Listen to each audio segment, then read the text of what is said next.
Hello friends, मैं हूं सचिन नागदेवे और आज हम डिस्कस करेंगे के फिनटेक के बारे में। काफ़ी सब्सक्राइबर के क्वेश्चंस आ रहे हैं, कमेंट्स आ रहे हैं कि के फिनटेक में अभी क्या करना है। 50% तक के क्रैश हो गया था ये शेयर और इन्वेस्टर्स अभी भी टेंशन में है इसको लेकर। तो अभी इसको बेचकर निकल जाना है और फिर नीचे आए तो लेना है, या फिर इसमें और ऐड करना है। मतलब करना है तो क्या करना है, ऐसे काफ़ी क्वेश्चंस है। और ऐसे पैनिक सिचुएशन में क्या करना है और ऐसी पैनिक सिचुएशन को कैसे हैंडल करना है, इसके बारे में एंड तक आपको पता चली जाएगा। तो शुरू करते हैं डिस्कशन। लेकिन ये वीडियो एक एजुकेशनल पर्पस के लिए बनाया जा रहा है। Don't take it as a investment advice. Kindly consult your financial advisor before investing. तो सबसे पहले ये जान लेते हैं कि किसी भी स्टॉक्स को नीचे आने के लिए रीजंस क्या होते हैं। मतलब कौन से रीजन से इन्वेस्टर्स को टेंशन लेना चाहिए। तो सबसे पहले तो है कि क्या कंपनी का बिजनेस अफेक्ट हो रहा है, क्या कंपनी के फंडामेंटल्स खराब हो रहे हैं। तो इसके केस में तो आंसर है नहीं। क्या मैनेजमेंट का कोई इश्यू है, मतलब क्या मैनेजमेंट ने कोई घपला किया है, तो इसका भी आंसर है नहीं।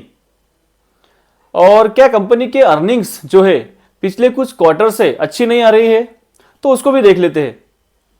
तो अगर सेल्स की बात मैं करूं तो इस क्वार्टर में मतलब दिसंबर 2024 के क्वार्टर में 290 करोड़ की सेल्स थी और दिसंबर 2023 के क्वार्टर में 219 करोड़ की सेल्स थी। मतलब ईयर ऑन ईयर अच्छी ग्रोथ है। क्वार्टर एंड क्वार्टर भी देख लेते हैं तो लास्ट क्वार्टर में 280 करोड़ की सेल्स थी और इस क्वार्टर में तो अपने देख ही लिया कि 290 करोड़ की सेल्स है। तो क्वार्टर एंड क्वार्टर भी ग्रोथ अच्छी है। अभी नेट प्रॉफिट भी देख लेते हैं तो दिसंबर 2024 में 90 करोड़ के नेट प्रॉफिट है और दिसंबर 2023 में 67 करोड़ के नेट प्रॉफिट थे। मतलब year on year net profit अच्छा बढ़ा है और जो अदर इनकम है वो भी कुछ ज्यादा नहीं है। और ईपीएस भी 3.92 रुपीज से 5.25 रुपीज के आसपास हो गया है। तो इन सारी चीजों से यह पता चलता है कि सेल्स बढ़ रही है, प्रॉफिट बढ़ रहा है, ईपीएस भी बढ़ रहा है। तो ये फैक्टर तो अच्छे है। फिर भी स्टॉक 50% तक के टूट गया था और इसके लिए न्यूज भी काफी सारी देख ली मैंने कि क्या कोई हिडन बैड न्यूज तो नहीं है। तो मुझे तो कोई न्यूज मिली नहीं। अगर आप लोगों को कोई न्यूज पता है तो आप कमेंट्स में बता सकते हैं। फिर और एक इंपॉर्टेंट बात है जो सारे इन्वेस्टर्स को अट्रैक्ट करती है, वो है डेट, मतलब कर्जा। तो के फिनटेक लगभग डेट फ्री कंपनी है, मतलब काफी कर्जा कम किया है और इस क्वार्टर में कंपनी को सिर्फ 1 करोड़ रुपीस का इंटरेस्ट चुकाना पड़ा। इतना कर्जा कम किया है। तो यह चीज भी काफी पॉजिटिव है क्योंकि इसके रिजर्व्स देखेंगे अपन तो 1044 करोड़ के रिजर्व्स पड़े हैं कंपनी के पास और इसकी जो बोरोइंग है वो है 47 करोड़ रुपीस की। मतलब बोरोइंग से ज्यादा तो रिजर्व्स पड़े इनके पास। अभी yearly profit and loss statement को देख लेते हैं तो मार्च 2019 में 162 करोड़ के सेल्स थे कंपनी के और मार्च 2024 में 838 करोड़ के सेल्स हो गए थे और नेट प्रॉफिट भी 9 करोड़ से 246 करोड़ का हो गया है 2019 से 2024 तक। तो कंपनी ने ईयर ऑन ईयर बेसिस पे मतलब ईयरली काफी अच्छे से सेल्स ग्रोथ और प्रॉफिट ग्रोथ दोनों ही अच्छी दर्ज की है और फिर भी ये 50% तक के टूट गया था। और अब मैं जब ये वीडियो रिकॉर्ड कर रहा हूं तभी ये 44% डाउन है अपने हाई से। तो सबसे पहला रीजन तो यह है कि ये मार्केट के साथ गिरा है। मतलब मार्केट गिरा है इसलिए ये भी गिरा है, क्योंकि अगर मार्केट नहीं गिरता तो इसके रिजल्ट्स तो मार्केट को काफी पसंद आए थे। इसकी जो अर्निंग्स है वो मार्केट को पसंद आई थी, तो ये इतने डिस्काउंट पे तो बिल्कुल नहीं मिलता। दूसरा इंपॉर्टेंट रीजन है वैल्यूएशंस। इसका जो मीडियन पी है वो है 44 का, 5 साल का भी और 10 साल का भी, और ये ट्रेड कर रहा था 86 के पी पे। तो मार्केट में जब भी पैनिक सिचुएशन आती है, करेक्शन का दौर आता है, तो सबसे पहले पिटाई होती है हाई वैल्यूएशन वाले शेयर की। और वैसे भी ये बहुत ज्यादा भाग चुका था, तो वैल्यूएशन एडजस्ट हो रही है ऐसा अपन एज्यूम कर सकते हैं। क्योंकि जब से लिस्ट हुआ था 2022 से इसकी लिस्टिंग हुई थी 2022 में 360 रुपीज के आसपास ये लिस्ट हुआ था और इसका हाई 1630 रुपीज के आसपास का था जनवरी 2025 में। तो लगभग 350% के आसपास के रिटर्न दिए उसने लिस्टिंग से लेके जनवरी 25 तक, मतलब 3 साल के आसपास। और जिसने इसको डीप में लिया होगा, जब मार्च 2023 में ये 280-285 रुपीस के आसपास आया था, तब किसी ने इसको डीप में लिया होगा, तो वहां से तो 490% के रिटर्न्स दिए हैं अगर इसका हाई कंसिडर किया तो। और एक इंपॉर्टेंट रीजन है इसका करेक्शन का कि ये अपने बुक वैल्यू के काफी हाई पे ट्रेड कर रहा था और अभी भी ये अपने बुक वैल्यू के 12 टाइम्स ऊपर ट्रेड कर रहा है, इतना करेक्शन होने के बाद भी।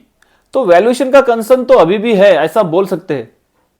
लेकिन एक चीज इंपॉर्टेंट यह है कि इसका जो अभी पी है वो 48 का है, जो इसके मीडियन पी के 5 साल के और 10 साल के मीडियन पी के आसपास ही है। तो इतना करेक्शन हुआ तो अभी क्या करना चाहिए, मतलब ये सिचुएशन कैसे हैंडल करना चाहिए। देखो, ये जो बिजनेस है वो फाइनेंशियल सर्विस वाला बिजनेस है। फाइनेंशियल सर्विस का प्लेटफॉर्म ये प्रोवाइड करता है के फिनटेक।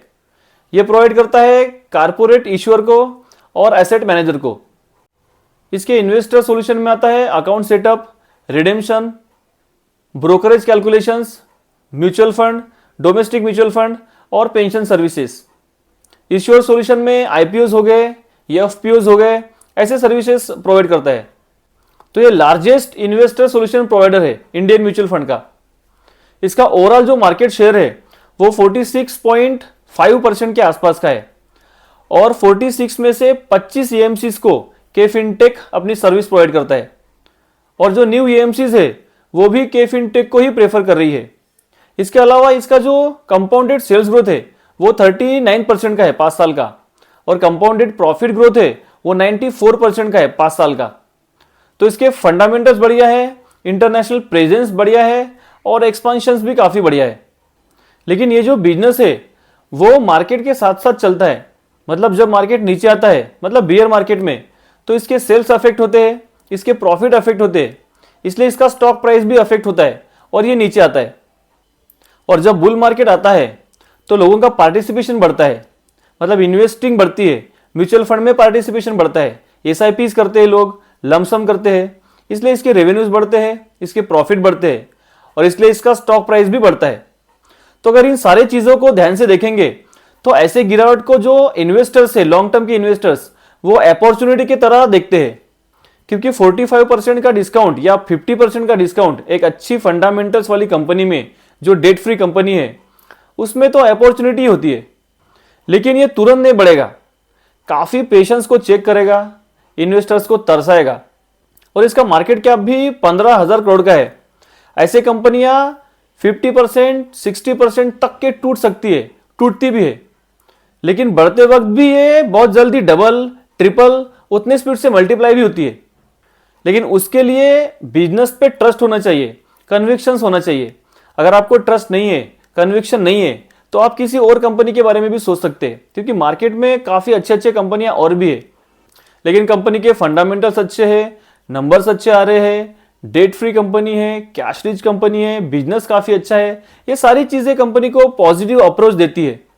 तो अगर फ्यूचर में इसका बिजनेस और भी बढ़ते गया, क्योंकि ये इंडस्ट्री जिससे ये बिलोंग करता है वो काफी बड़ी इंडस्ट्री है, तो अपने इन्वेस्टर्स को ये अच्छा खासा पैसा बना के देने का दमखम रखता है। लेकिन जो लॉन्ग टर्म वाले इन्वेस्टर्स है वही इसके बारे में सोचते हैं, क्योंकि शॉर्ट टर्म वाले जो खिलाड़ी है उनके लिए तो चार्ट इतना इंप्रेसिव लगता नहीं है। लेकिन मेरे बोलने से कोई डिसीजन नहीं लेना है, खुद की स्टडी करना है, एनालिसिस करना है और फिर कोई डिसीजन लेना है, क्योंकि मैं सेबी रजिस्टर्ड नहीं हूं। So don't take it as a investment advice. This video is only for educational purpose, so kindly consult your financial advisor before investing. और अगर आपको इस वीडियो से कुछ नॉलेज मिला, कुछ इंफॉर्मेशन मिली और आप इस चैनल पे नए हैं तो इसको सब्सक्राइब जरूर कीजिएगा। तो मिलते हैं किसी नए वीडियो में, तब तक के लिए बाय बाय।